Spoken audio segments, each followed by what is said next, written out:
Et bonjour, bonjour tout le monde, bonjour mes petits copains Lion, bienvenue pour votre tirage de l'année 2024. Donc ce sera vraiment le premier semestre, donc les 6 premiers mois. Alors, comment se passe le tirage? Je vous ai pris une carte d'arcane majeure pour voir un peu votre énergie quand vous entrez dans cette année 2024. J'ai pris ce jeu parce qu'il est associé à un ange gardien, à un archange plutôt.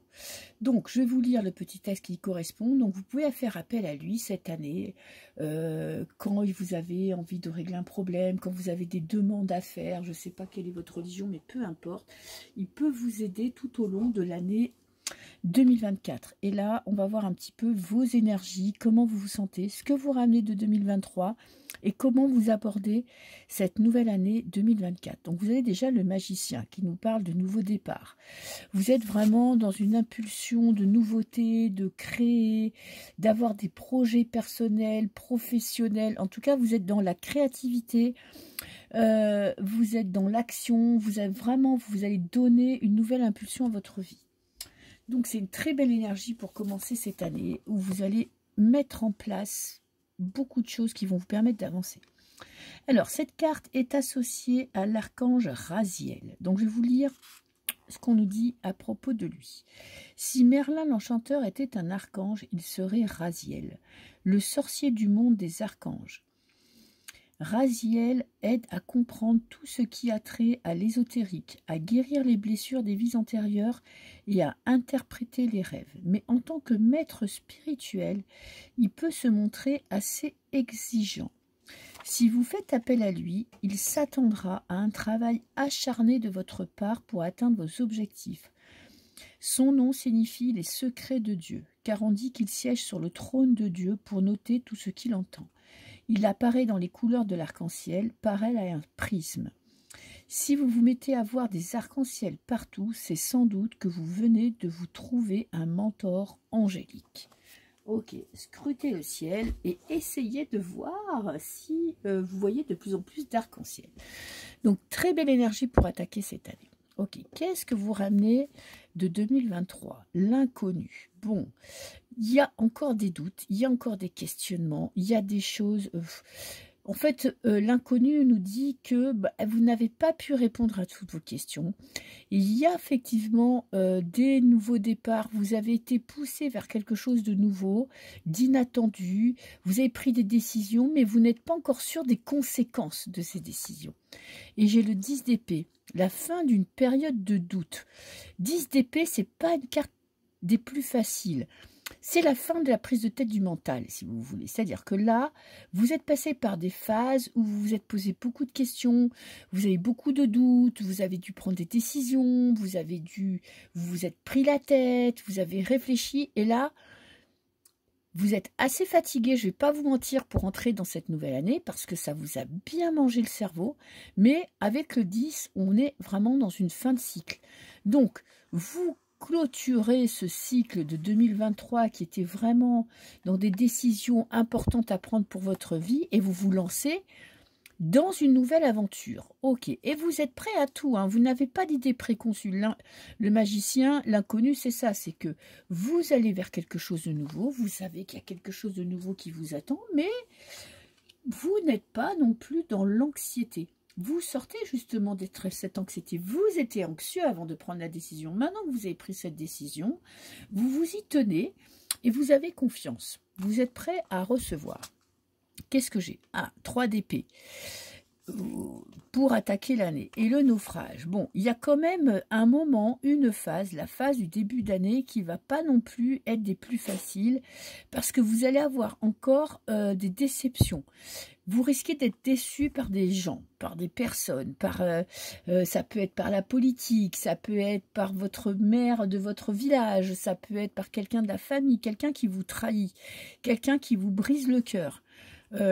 Je pense qu'avec cette carte-là, c'est que vous êtes quelqu'un de très sensible et que vous risquez d'être happé par les informations aussi. C'est-à-dire que tout ce qui se passe dans le monde, la misère du monde, la pauvreté, la détresse, ça, franchement, ça vous prend aux tripes. Vous êtes ultra sensible, vous êtes tourner vers l'extérieur. Je ne pense pas que ce soit dans votre vie personnelle, parce que vous voyez qu'avec cette carte-là, on parle vraiment de personnes qui vous entourent. Vous allez peut-être devoir aider quelqu'un, aider des personnes qui sont vraiment dans la merde. Vous voyez, il y a vraiment quelque chose où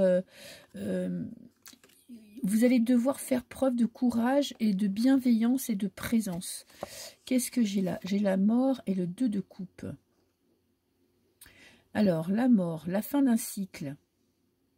Affronter la réalité. On a l'union. Alors, ça peut être la fin d'une association. Ça peut être la fin d'un couple pour certains. Je pense que vous allez devoir prendre des décisions importantes qui vont vous amener vers quelque chose de nouveau. Vous allez devoir jauger les personnes qui vous entourent. Il y a peut-être aussi une signature, un accord, un contrat qui va vous faire aller vers quelque chose d'inconnu. Ok, j'aimerais bien prendre une note de celle-là parce que j'aimerais bien savoir ce qu'il y a après. Parce que la mort, c'est la mort physique, mais c'est pas la fin. C'est la fin pour un renouveau.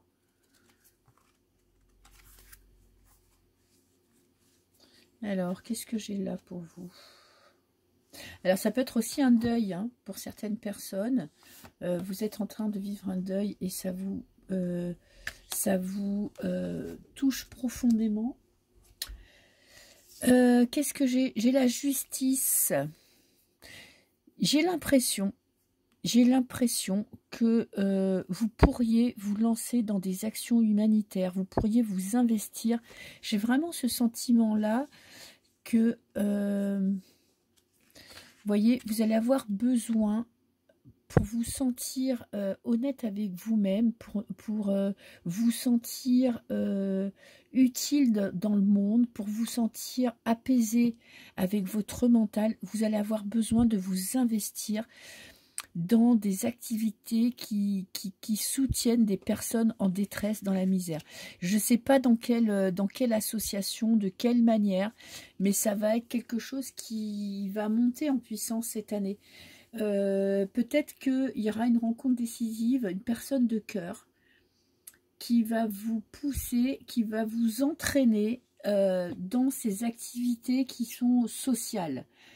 Ça peut être, je ne sais pas si va vous parler, va vous appeler, mais j'ai l'impression qu'il pourrait y avoir une rencontre importante pour vous. En tout cas, des prises de conscience qui vous donneront envie de vous investir davantage dans des associations, dans des activités pour aider des personnes qui sont dans la détresse. Voilà, je ne sais pas si ça sera pour tout le monde, mais en tout cas, c'est quelque chose qui va vous appeler et qui va être de plus en plus présent dans votre vie. En fait, vous vous sentez peut-être inutile là à ne rien faire et vous allez avoir besoin de passer à l'action. Voilà. Alors, sans transition aucune, nous allons passer au domaine sentimental. Votre vie sentimentale, votre petit cœur. Alors, ça peut être dans votre vie de couple, hein, mais ça peut être vraiment vos émotions, hein, ce que vous ressentez, comment vous vivez les choses, dans quel état. Alors, je vais en prendre deux.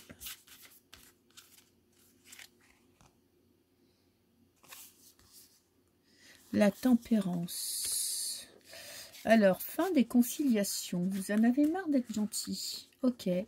Vous avez envie de vous imposer un petit peu plus. Le 2 de denier. Il y a un petit peu de déséquilibre dans votre vie personnelle. Peut-être parce que vous êtes trop... vous voyez, tempérance, c'est quelqu'un qui arrive à mélanger l'huile et l'eau, qui arrive à toujours trouver le bon mot, la bonne interprétation, qui s'énerve pas, qui arrive à trouver des solutions, qui est vraiment dans la maturité, dans le lâcher prise. Et ben vous là, ça va vous gaver là cette année. Vous avez besoin de vous imposer. Le 2 de denier, c'est pareil. Le 2 de denier, on est dans trouver un équilibre entre sa vie sentimentale, sa vie financière, sa vie professionnelle, ses amis. On a du mal. à trouver un équilibre. Et là, vous allez avoir besoin de retrouver un équilibre entre votre vie sentimentale, votre vie personnelle, votre vie professionnelle, et vous allez devoir vous imposer, vous affirmer, arrêter d'accepter l'inacceptable, voyez, vous allez devoir prendre position, prendre votre place dans le monde, voilà, et dans votre vie sentimentale aussi. Si vous êtes dans une situation compliquée dans votre couple, il va falloir exprimer clairement ce que vous ressentez et ce dont vous avez besoin.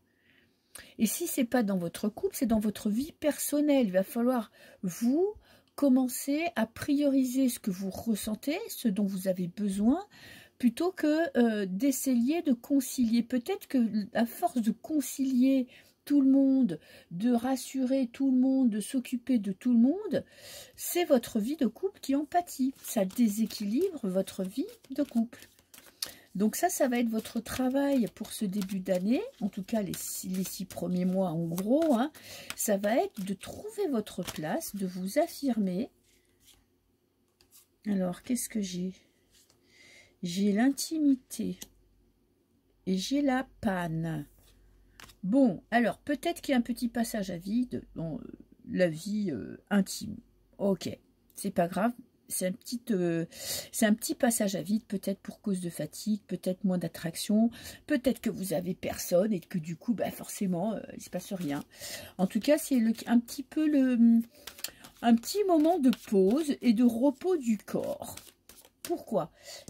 Parce que vous avez besoin de mettre aussi votre mental en accord avec vous-même, d'arrêter de vous battre. Peut-être, vous voyez, vous avez envie de vous battre pour des associations, des activités, nanana.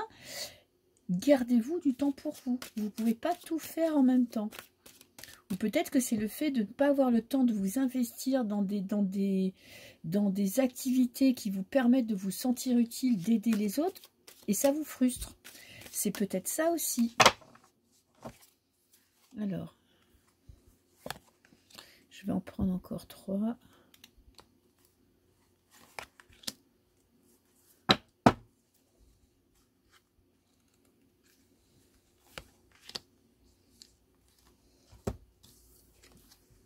J'ai la femme, j'ai l'étoile, j'ai l'espoir, j'ai la femme, c'est vraiment, vous êtes reconnecté, vous vous connectez à vos émotions, à vos intuitions, et j'ai les habitudes, ok. Bon, vous avez pour certains l'espoir d'une rencontre si vous êtes seul, et si vous êtes en couple, il y a un petit passage à vide en début d'année, un petit moment de pause, enfin de pause, il ne se passe pas grand chose, en tout cas dans l'intimité, ça ne veut pas dire qu'il ne se passe pas grand chose dans votre vie. Vous avez besoin de vous ressourcer, vous avez besoin de retrouver votre féminité, vous avez besoin de plaire, de vous rendre compte que vous êtes belle, de vous reconnecter avec votre beauté intérieure et de votre beauté extérieure surtout, de reprendre confiance en vous, de savoir ce que vous voulez, et vous allez retrouver votre train-train. Donc il y a un petit passage à vide pour les couples en ce début d'année. Pour les célibataires, c'est pareil, il y a besoin de solitude, il y a un moment de solitude pour pouvoir reprendre, si vous voulez, une nouvelle voie dans votre vie sentimentale, de tracer, de désigner ce dont vous avez besoin pour votre vie privée.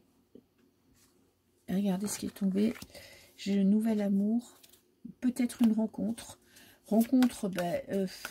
un deuxième élan dans votre vie sentimentale. Si vous êtes en couple avec votre partenaire, ça va être vraiment une seconde lune de miel. Et pour les célibataires, il est possible que vous fassiez cette rencontre parce que vous vous accordez ce temps de repos. Et que vous vous affirmez surtout, vous voyez, que vous allez exprimer exactement ce dont vous avez besoin.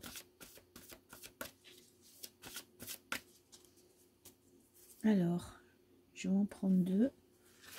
Qu'est-ce que j'ai? J'ai la solitude. Bon, ben on a l'ermite. Hein. Besoin de travailler, besoin de vous comprendre, besoin de se connecter à des choses plus grandes que nous. L'ermite, c'est pas vraiment un travail sur soi. Bon, en même temps, ça ne veut pas dire grand-chose, travail sur soi. Hein. Moi, enfin bref. Ça peut être aussi vraiment l'étude profonde d'une spiritualité, d'une religion, de l'ésotérisme, de la cartomancie, je ne sais pas, c'est vraiment quelque chose de profond. Vous avez besoin d'approfondir un sujet. mais de façon intellectuelle et de trouver votre voie. Alors, j'ai l'union spirituelle.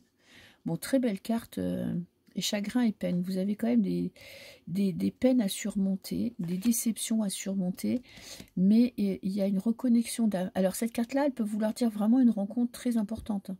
L'as de coupe, j'ai l'union spirituelle, donc soit il y a un nouveau départ pour votre couple, c'est vraiment un regain d'amour, une transformation, vous allez vers quelque chose de beaucoup plus profond dans votre vie sentimentale, parce que vous vous affirmez, parce que vous, après peut-être ces moments de fatigue, vous arrivez à vous affirmer, à dire ce que vous voulez. Et pour les célibataires, il y a cette solitude qui arrive, hein, pour les couples aussi, hein, on voit bien, hein. On a la panne de l'intimité, on a la solitude, donc c'est pas grave, ce sera une solitude bénéfique avec l'ermite pour vraiment repartir de plus belle. Voilà. Bah, écoutez, mes petits lions, je vous souhaite de très belles fêtes de Noël, de fêtes de fin d'année. Reposez-vous, profitez bien, et moi je vous dis à très bientôt pour les tirages du mois de février. Bisous, bisous.